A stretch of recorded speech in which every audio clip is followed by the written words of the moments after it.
Hey guys, it's Jennifer from Veterans for Truth, and today is going to be the first of my three-part series into Extortion 17, Extortion 17, Operation Lefty Grove, where it was the biggest loss of life in American Special Warfare Operations history.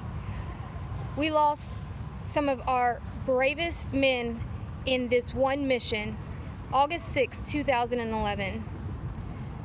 The strangest thing about this is that not many people even know about it. Many people know about Benghazi, pretty much everybody does, but nobody hears about this. Many of them were the SEAL team that were in the supposed Osama bin Laden raid, and this only occurred just a few months after that, but most people don't even know about it. So I'm going to go through, and it's going to have a lot of information, but it's all very pertinent. The families want answers, and it's understandable. We need to know why this happened, why this continues to happen, and to where this doesn't happen anymore. We need to share this and get voices out. The parents have been pleading for more information to get answers, but they keep getting lied to around every turn. So I'm going to try to fill in some of the gaps, maybe help in some way.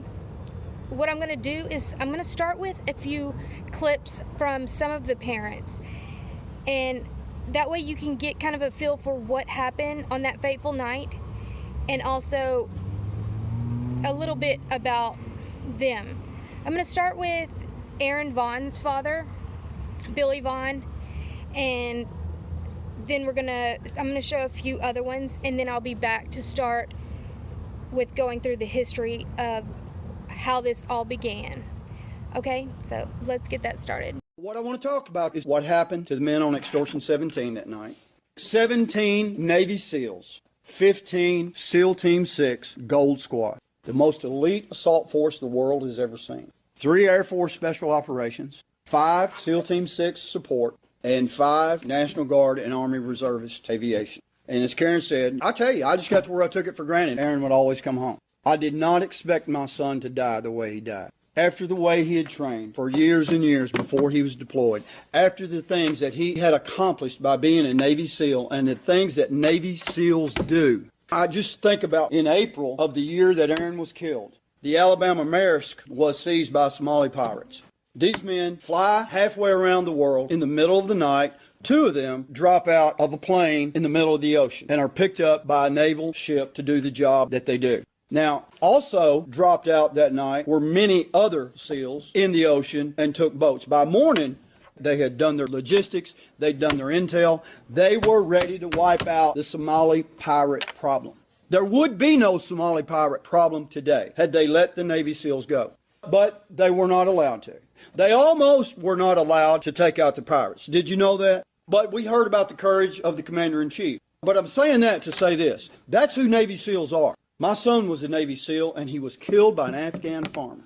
That is how compromised that our leaders in Washington, D.C., and our flag officers in the American military have made our warriors, and it's criminal.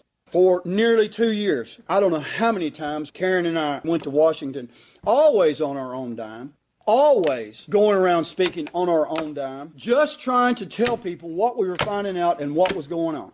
And it's amazing that even the good congressmen and women didn't know what happened with the greatest loss in the history of naval special warfare. As we went there one time and sat down in Ms. Bachman's office, she couldn't believe what we're telling her. And Mr. Gomert was sitting there, and staff from Mr. Frank's office. And I said, you know, it's a shame that a mother and a father of a dead warrior have to come tell Congress when you're making $174,000 a year and you don't know until we tell you. That's where we are in this country. I didn't know where we were either with the military until our son got killed. I know Aaron would come home and he would complain and he would tell me things that happened, and I'd talk to my friends and I'd complain, and you know, he'd always come home before, and I thought he always would, until that day that my daughter called me on the phone and she screamed, "Daddy, he's dead." As I said, warriors get killed. But you know what? when they get killed, you want them to get killed fighting the battle. Not cooped up in not just a 1960 model, but a National Guard helicopter. The kind of chopper you would see at the air show. And I don't blame the chopper. Boeing tells you what that chopper is designed to do.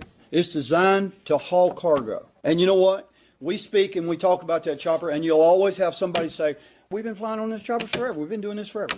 You know what? I don't care. Navy SEALs have not been flying on them forever. The chopper was never designed to be an assault chopper. I didn't know any of this stuff. We've learned these things. That night they went into battle, they were flying in a chopper that was never designed to do what it was doing. Was it safe for what it was made for? Yes, it was. But there are choppers that are made for this, MH-47s, flown by the Night Stalkers, the 160th Aviation out of Fort Campbell, Kentucky, and they're designed to do what the SEALs were doing that night. But we were told by Admiral McCraven when he came to our house that the CH-47 is just as good.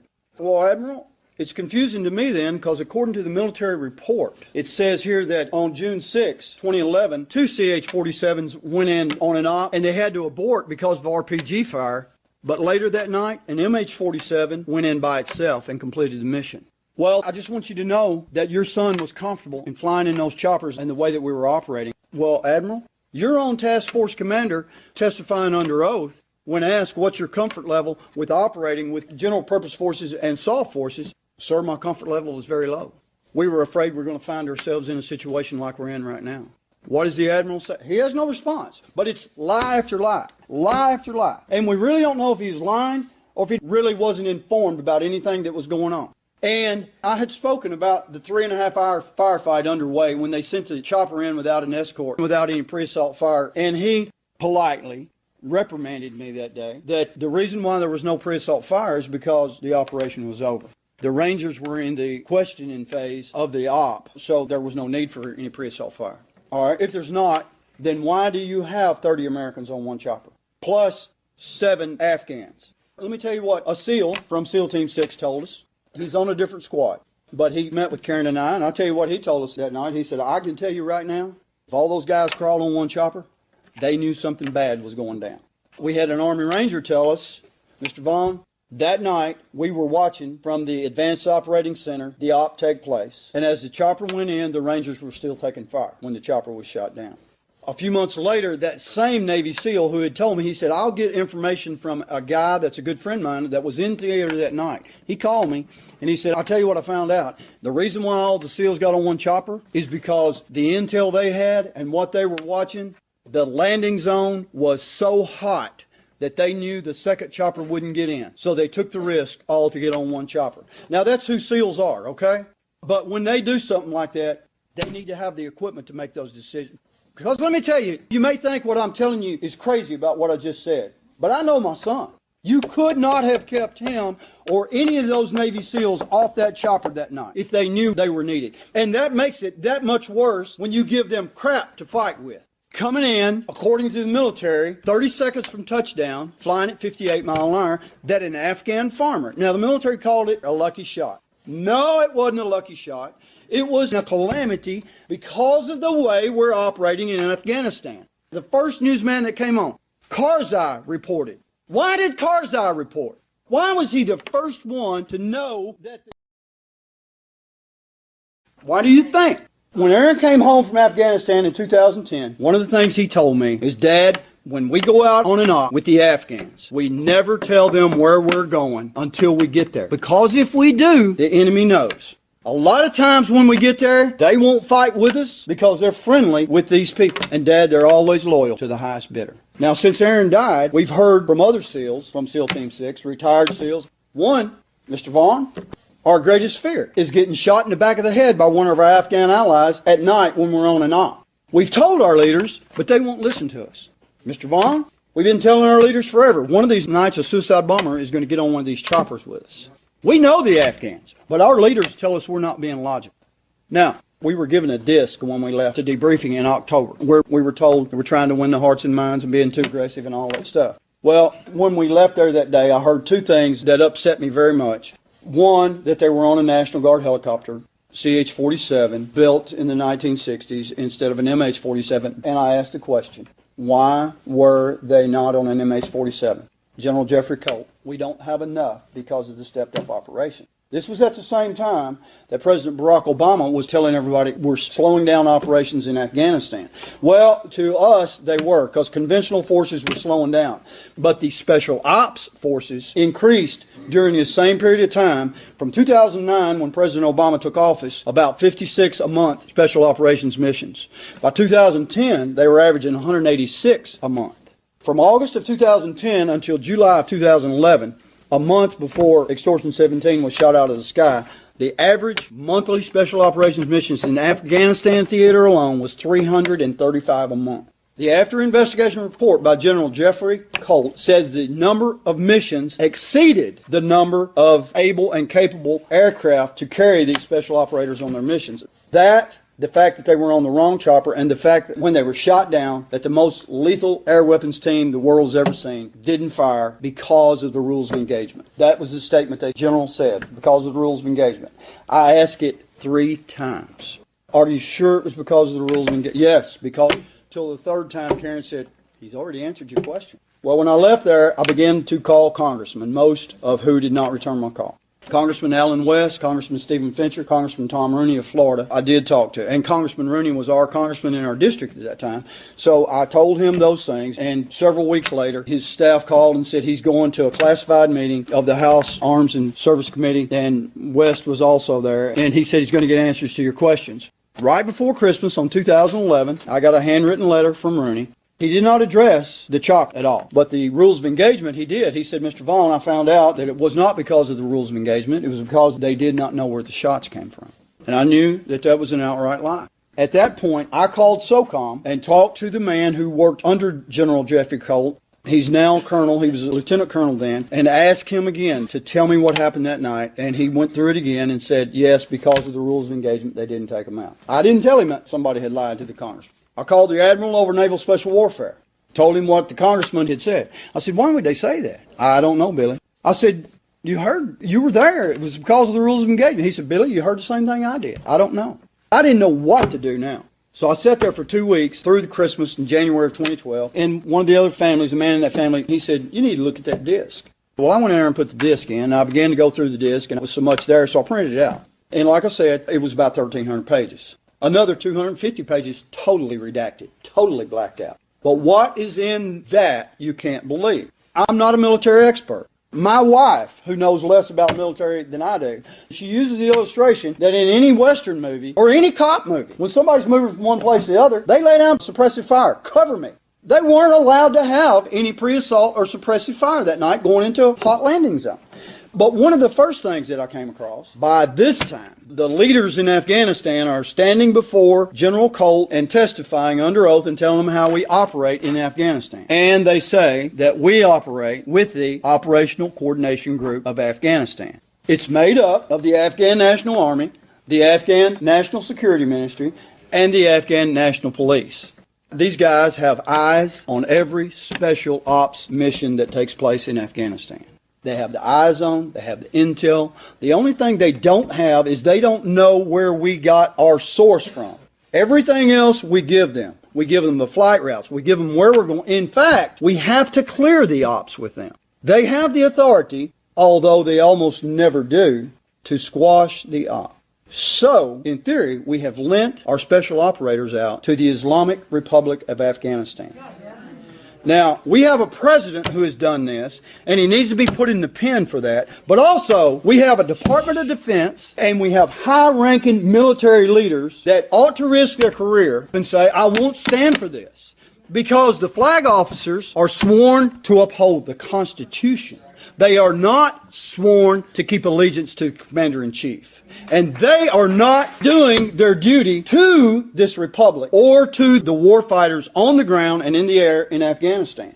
Now, this Operational Coordination Group is not vetted by the American government because of an agreement with the Obama administration, Department of Defense, and the Karzai government. There is no way that our missions in Afghanistan can be secured. I can understand if you sit out there and shake your head and say, no, this can't be true. I promise you this is true. But when you look across the spectrum of everything else that's going on in the United States of America today, that makes it a whole lot easier to believe, doesn't it? That's why Karzai was the first to come out with who was on the chopper. Now, after a press conference in May in Washington, D.C., we had a guy call us, and when he was in Afghanistan, his job was to vet the Afghanis who would be working with our operators as they trained them.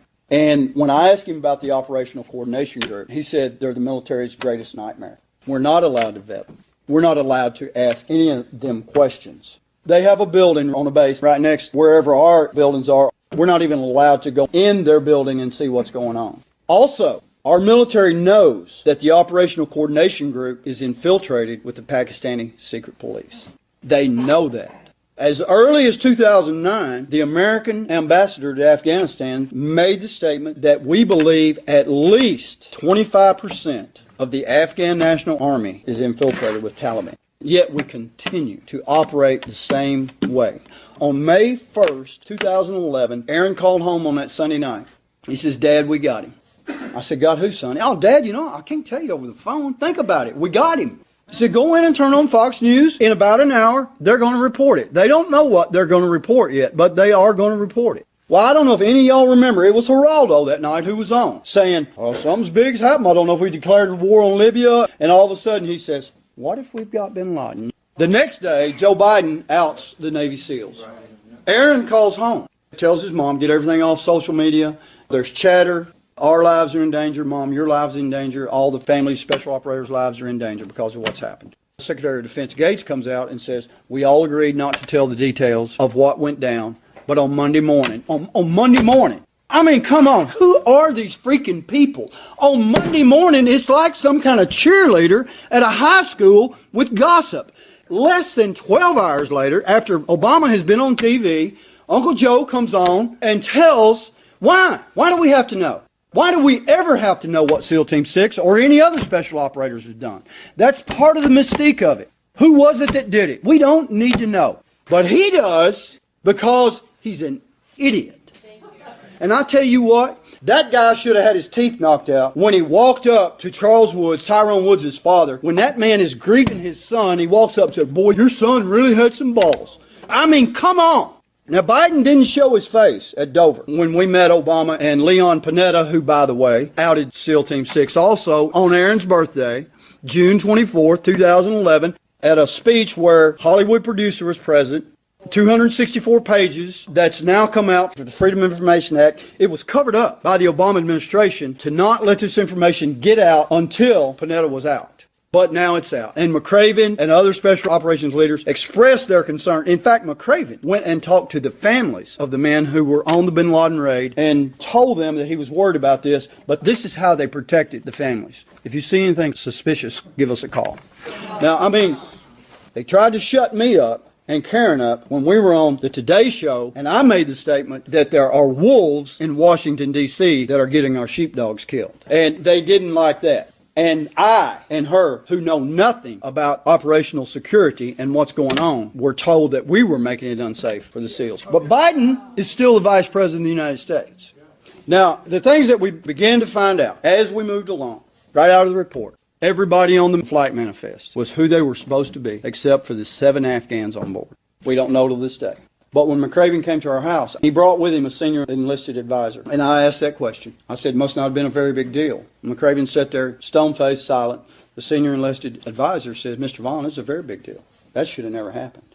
In fact, when the chopper was shot down, those men's families had to be re-notified and tell that their loved ones were still alive. And he said, "Mr. Vaughn, what happened was at the last minute, a commander swapped out those 7 Afghans." Well, I didn't think to ask what commander.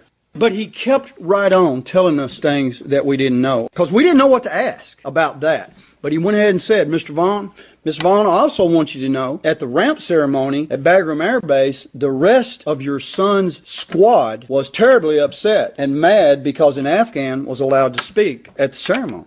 Here again, the U.S. Joint Special Operations Command leader sat here and didn't say a word, but this man says, "Have y'all ever gotten your copy of the ramp ceremony?" We said, "No."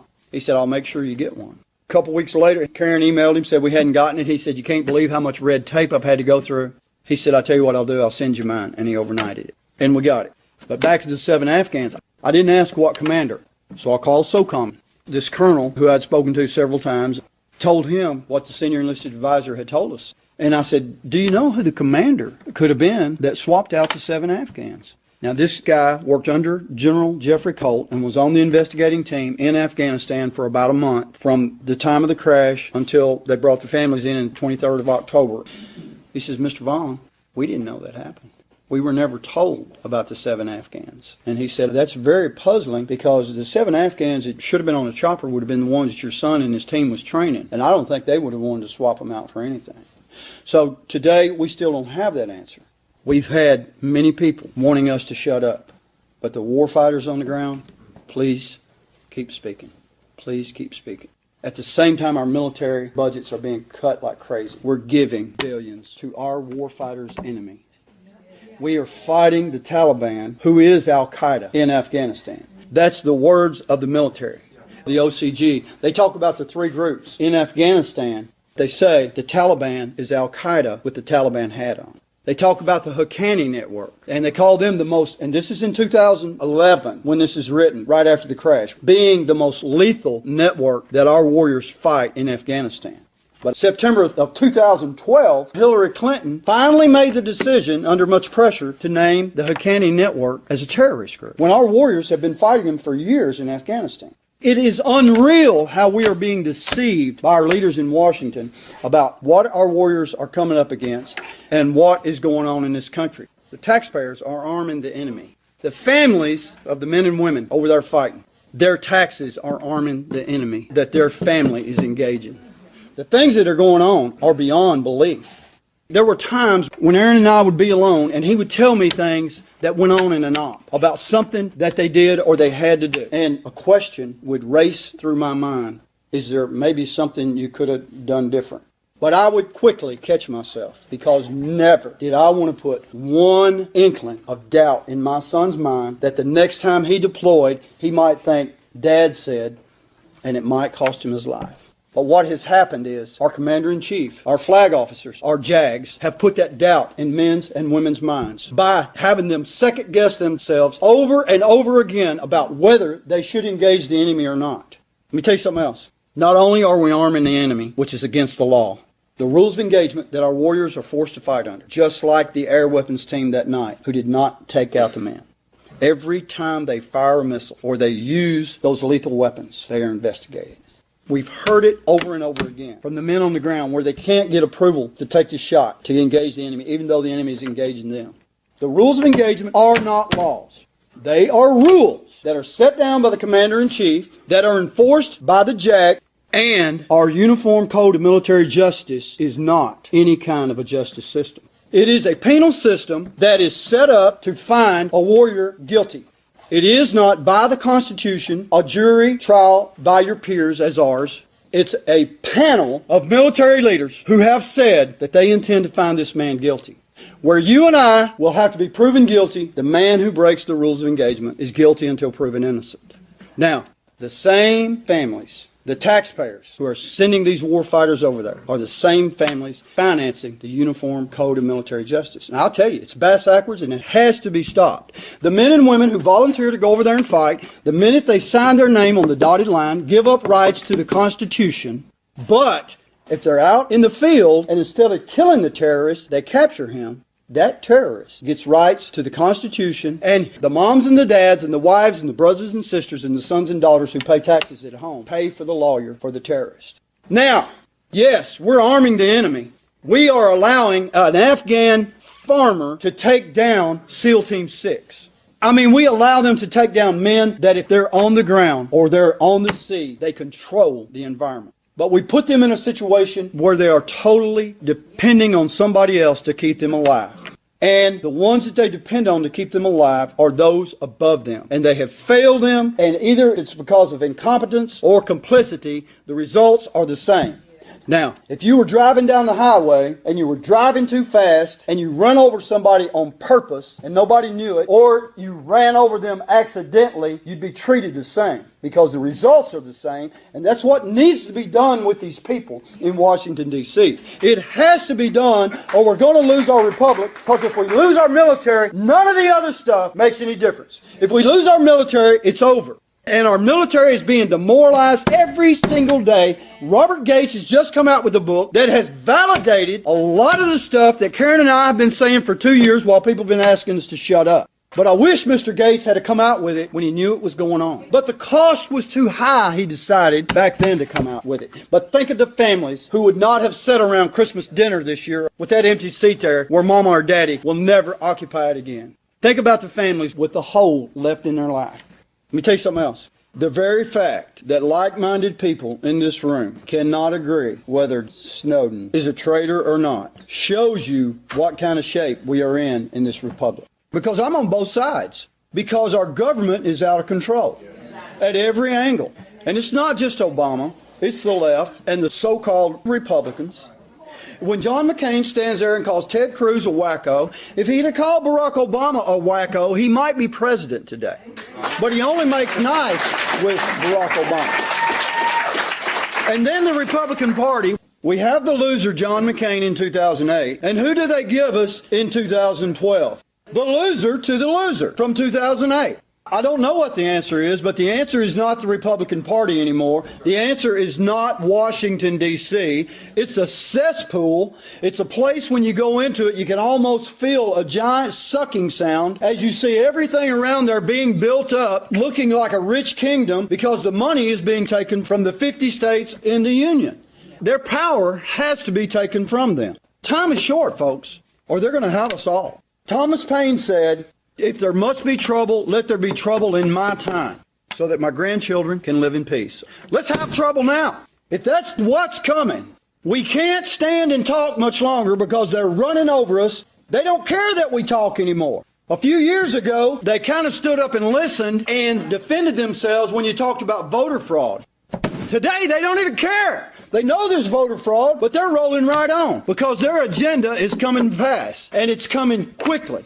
And it's not just Barack Obama. There should be respect for the presidency from the citizen. But there should also be respect for the presidency from the man who's in the office. And he has not shown the respect for the office that he holds to the American people, for the American people to respect him. Now, mention about Snowden, how we could all argue over that.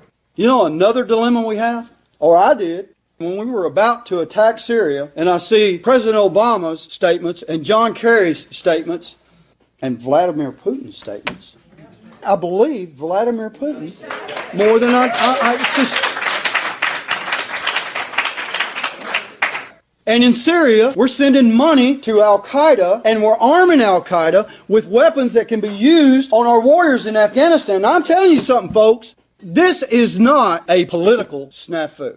This is not something for political fodder to cause somebody to lose an election. This is something for somebody to be tried in front of a military court, and if convicted, to be shot in front of a firing squad.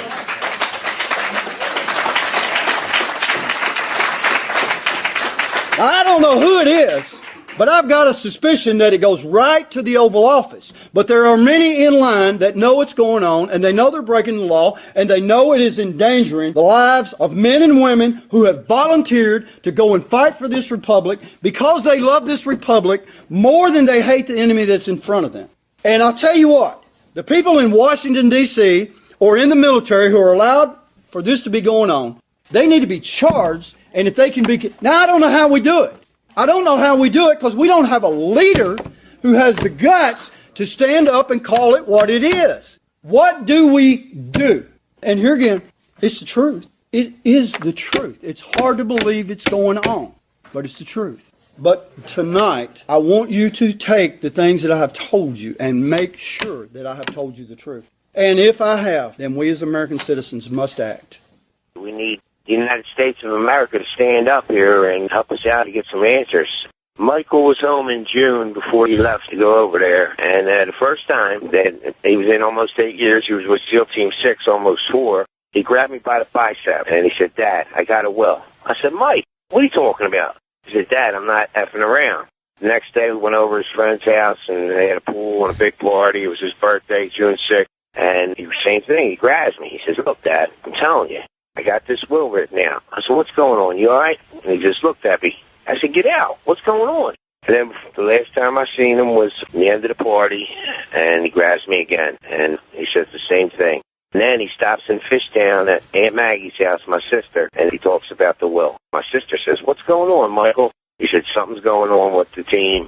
Somebody's leaking some things out." They knew something was up. Every one of them. One guy, he used to tell his dad, "Make sure you got a lot of cold beer in the fridge, Dad. Don't drink it all." This time he grabs the father by the shoulders, looks him in the eyes, and thanks him for how he raised him. Another guy from the team, Kevin, he tells his mom the same thing. Everybody left a different way. They knew something was up. Something was going on. Me and my wife been down to Washington probably 7 times with the Vaughns and Mr. Hamburger and Larry Klayman and Jet Li's dad, John Dugandera, because he looked like Jet Li. He was the dog handler. After it happened, in October, General Colt does the investigation, and we're in this room, and he said, "I went through a chain of command." So I raised my hand. I said, "Got the names of that chain of command?" And his neck snaps, and all the bigwigs are there, all the 4 stars, and they make a fist like it's in a book. They give us a book. They said, "It's in the book, sir." I said, "About an after-action report?" He said, "It's in the book." I said, "What happened to the black box, which is really orange?" And he's looking at me, and he goes, "A flash flood came and washed the black box away." I found out that there's not only one black box on them Chinooks. There's one in the front, and there's one where the guys sit. They were in like a hangar in Afghanistan with all 38 bodies. General Votel was there with a couple hundred men, and then they let this imam come in, and he's talking in Arabic. We've had over 8 different translators. And they condemned our sons as the white devils, infidels. When it happened, August 6th, the Navy kept telling us everybody has to be cremated. And in December, I called Dover, and I asked for the autopsy reports, and they sent us a disc with the pictures, too. And Michael jumped out of the helicopter. There was 8 of them that jumped out. Michael was fighting for his life. I have pictures of him. And I showed them to Jason Chavez, and he picked right up on it. He said he was intact. He was fighting. He had a gun in his hand. My son was there fighting for his life. And they didn't even send in the rescue team right away. I got it in the paperwork. They held them back. This was all planned. Petraeus left 10 days after it happened. He disappeared to the CIA, and then Benghazi happened. Admiral Eric Olson, he left 2 days after the crash, August 8th. And then in the report, General Colt that did the investigation said, "Was there any survivors?" And the son of a bitch says, "We have a 30 to 45-second video of a body cool down." So they watched my son die? That's what it says. I'm not military. It's in the paperwork. It's what they gave me. All I have is what they gave me. A lot of the parents can't take it, but a lot of them are getting threatened by the command. They told the wives to tell the parents not to go with Mr. or Mrs. Strange, or them checks could stop. Or the kid that don't have a father now might not get a scholarship for college. Michael got the Medal of Valor this week, the second highest there is. I wasn't invited. My phone's tapped. I get different text messages with numbers. You can hear them clicking, and the Taliban put on after it happened, after they killed bin Laden, that every SEAL Team 6 and their bloodline will be wiped out. And I've been threatened by the command. They should knock it off, Mr. Strange. And then for the command guys to tell me, Michael knew what only 4 people in the world knew. This is like August 10th. Michael was killed August 6, 2011, in the biggest loss of life in the Iraq and Afghan war, 30 guys. 93 days after the bin Laden raid, he was involved in that. It was the biggest loss in any war, 22 guys from the DEV group, Naval Special Warfare Development Group. Michael came home in June, and he was different, and that was the first time Michael talked about a will in 8 years. Michael was part of SEAL Team 6 Gold for 4 years. This was his call name, Gold Yankee 4.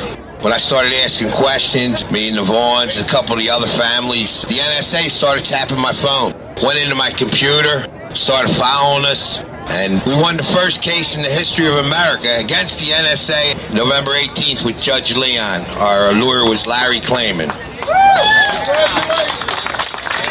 No, it's not all right to come in my house and watch me. I had a computer expert look at my computer. He said, "Charlie, when your computer's unplugged, they're still watching you." Because I'm asking what happened to my son. Because they know about Extortion 17. It's bigger than Benghazi.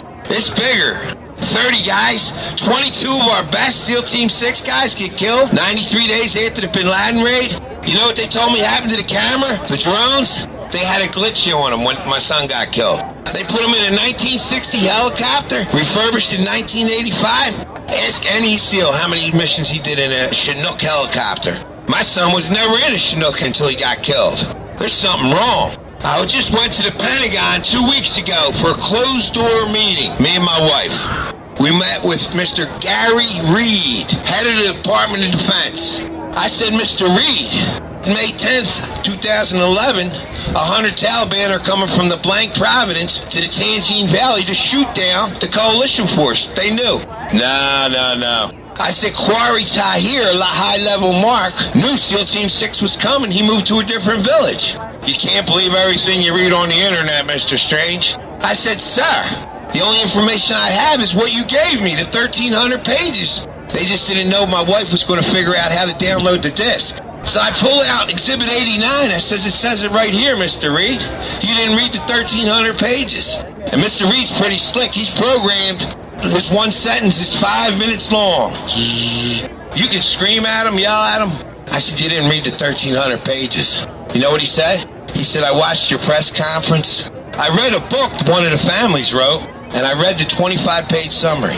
I said, the biggest loss in Iraq and Afghanistan, 30 of our sons and daughters? You didn't read the report? The biggest loss in any war, 22 guys from the dev group? You didn't read the 1,300 pages? He said, no. Well, then how are you going to answer my questions? Because I read the pages. I said, here's Exhibit 63. They knew. Here's Exhibit 86. The Taliban were bragging a half hour after my son went down. They just killed SEAL Team 6 on the internet. They're bragging. They just killed SEAL Team 6. It's right here, black and white. You gave it to me, Mr. Reed. Our government made the mistake and gave me a disc. And what happens with our government? They don't think nobody thinks. They don't think none of us think. They're going to think for us. That's what the fucking problem is. We got to stand up. We got to get thousands down here, man. I don't need Obamacare. I don't need Obama nut. I don't need none of that. I was in Dover when my son's body was coming in.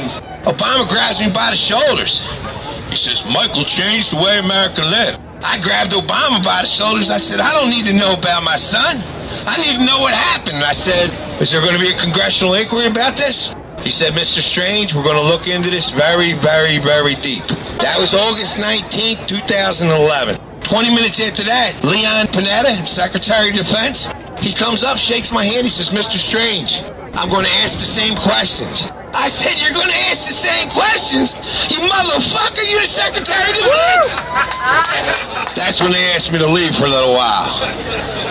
You're going to have my son's dead, my 25-year-old son that fought for this country, worked his ass off. He loved it. He'd do it again. But he didn't know he was getting set up. Somebody set him up. When Mike was home in June talking about a will, and the other guy used to say from SEAL Team 6, Dad, don't drink all the beer. I'll see you in 3 months. Says, Dad, I love you. Thank you for the way you raised me. The other guy says, Mom, I hid the will in the freezer. The other guy, that damn neck, has the whole family come down and his grandmom. They knew somebody was leaking. We need your help. Somebody has to be held accountable so this don't happen to somebody else's son or daughter. Extortion 17. Look it up. Google. My name's Charles Strange. We got a big case coming up with the NSA. Google Larry Klayman. And we have a little foundation, MichaelStrangeFoundation.org. You can see on YouTube, I brought 12 of the parents through, 15 volunteers, and 4 paid grief counselors. So you don't end up in the hat factory. 4 grief counselors. You got to do something. You're not supposed to bury your son or daughter. You know? Thank you so much.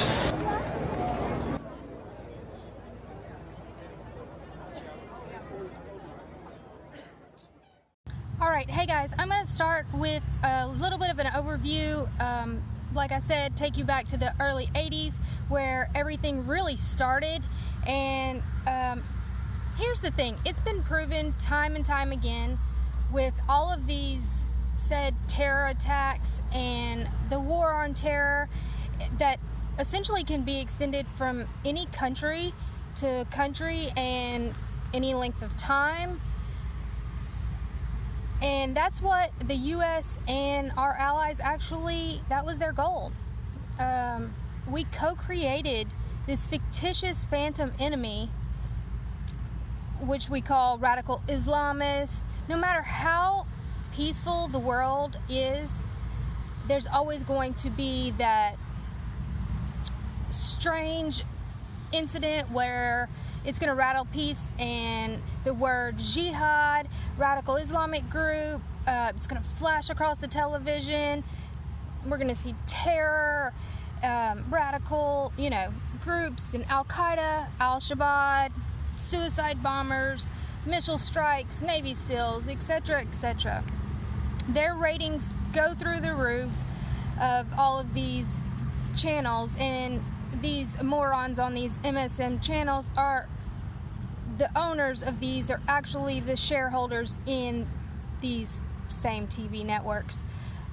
So in the end, they essentially benefit. It's a swindling, money-making machine.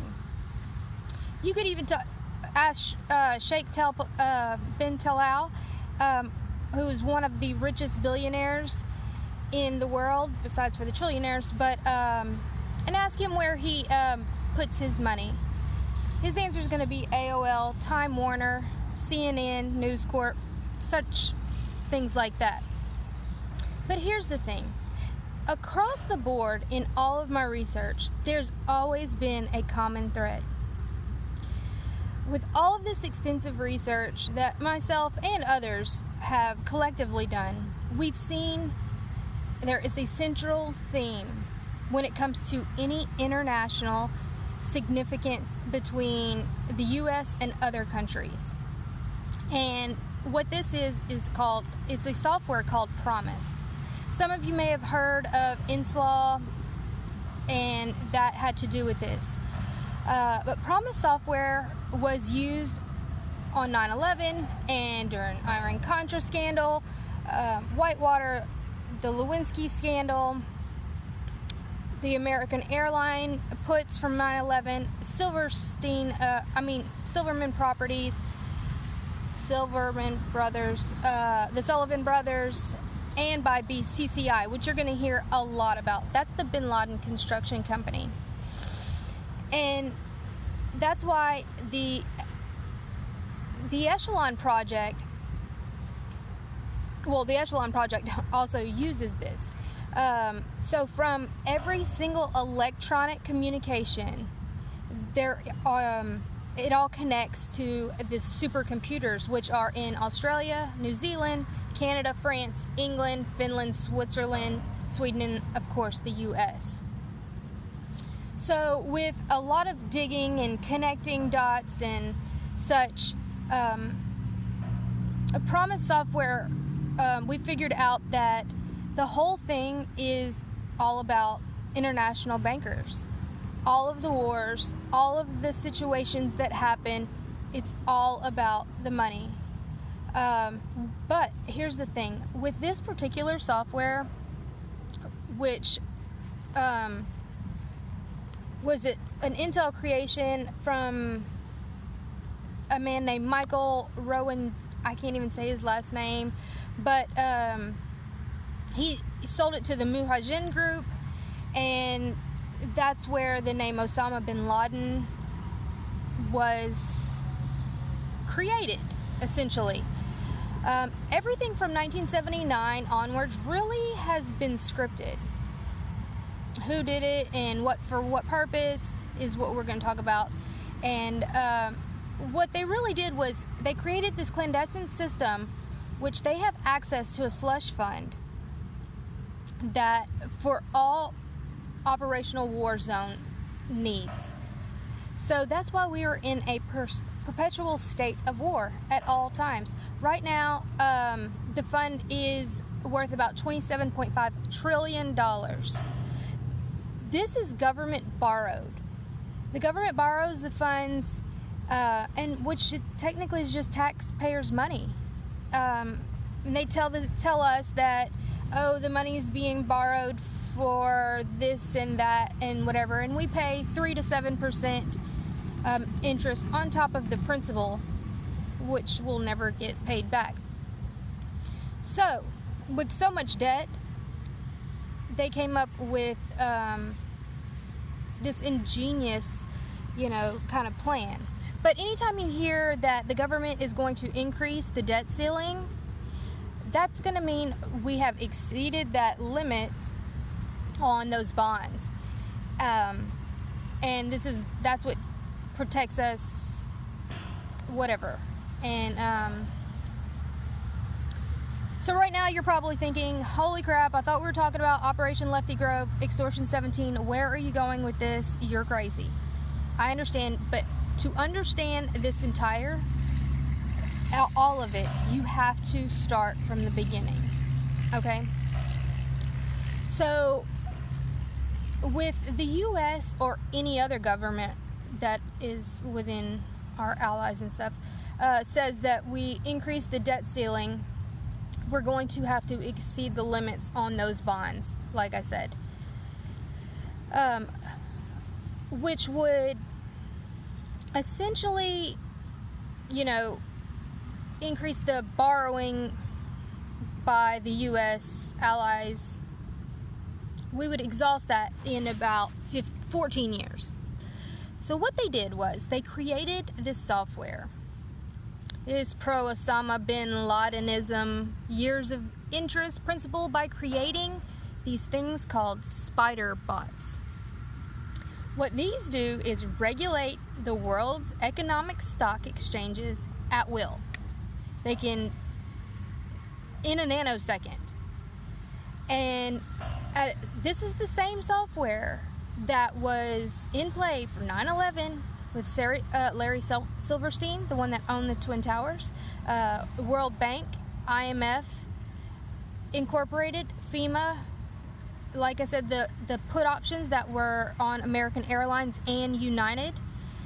And there, you could go into a whole lot of detail with that. But where I'm going is the explanation where the money is the root of all evil. It really is. But that's where I want to kind of wrap this up today, since it's already been kind of long, is there never really was an Osama bin Laden. Well, the official Osama bin Laden never even left Yemen, never in his life. There is no definitive proof that he ever traveled outside of Yemen or Saudi Arabia. Imagine that, the CIA could, even today, go pull the records of passports to see if somebody by the name of Osama bin Laden had even left the country. Heck, they could even doctor one, make it and show it to us, but they haven't even done that. That would be too easy. But because what they do is they depend on us to be sheep. They won't question us, and if they do question us, we'll call them conspiracy theorists. And that's what they've been doing for years. But, they just sweep it under the rug. And the Osama bin Laden the whole thing was really just a character. He was Tim Osman, kind of was the Osama bin Laden. In 1986, he was Turkish born, and he was trained by militant arms and guerrilla warfare in Algeria. Not Yemen, not Pakistan, not even Afghanistan. So Tim Osman was getting Stinger missiles from none other than Brzezinski, Mika Brzezinski's father, actually. And that's when this new name was emerging with the U.S. and NATO allies that they could take advantage of and kind of use for different things.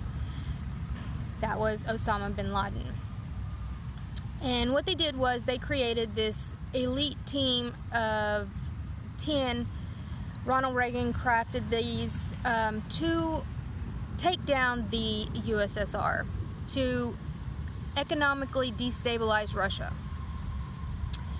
And I'm going to kind of stop right there because I don't want I know with that kind of information you're like, blah, blah, blah, get off. But so that just is showing you how much information this is This is going to include a lot of people's names, a lot of big names. Liam Wanta, Leon Panetta,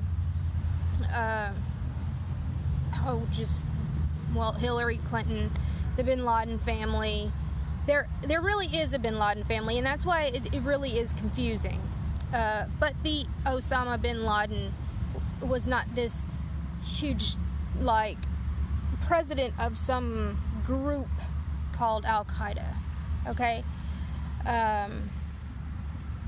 But these funds were held by 10 different people. Well, I don't want to continue going into too much, but I'm going to continue the rest later. But this is just showing you why these wars are going on, and this is going to be directly connected to Extortion 17, Operation Lefty Grove, because the person that they went in for the Osama bin Laden raid was one of the ones that they see. What they need to get any money out of this slush fund is a retina scan, which is your eye scan, and fingerprints from all 10 members in order to increase your debt limit, get your bonds or whatever. And that person was in Pakistan. That was the one that was in Abbottabad. And the Navy SEALs did not know that. Some reports say the Navy SEALs weren't even in that raid. And that's why it gets into a lot of stuff. But they needed his retina scan and fingerprints. And to cover up what they actually did, which means they didn't kill Osama bin Laden, they had to, so essentially they had to in turn silence the witnesses. And you know, there's going to be a lot more to this, and tomorrow is the 7th anniversary of that fateful night. And it's time, you know, to get the truth out. Obviously, I don't know every single thing, but doing all of this research and talking to certain people,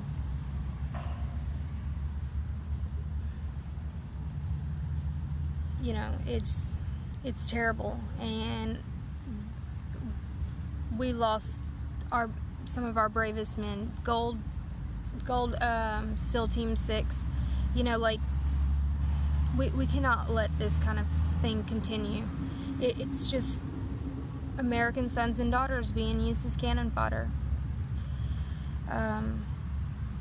If you would like to help my channel continue, please donate to PayPal or my Buy My Coffee link. Everything's in the description. But I also have great shirts, you know, from grunt style and tactical shit, and makeup and skincare for the ladies. But I just want to end it on that. I don't want to make it too long because I know it's going to be long already. But I really wanted y'all to hear the parents speak, because and I'm going to put more parents on the other videos. But y'all have a wonderful night, and thanks for sticking with me. Like, share, subscribe. Y'all please share this. This stuff needs to get out. These parents have been trying so hard to get closure. Alright, y'all have a great night. Bye guys.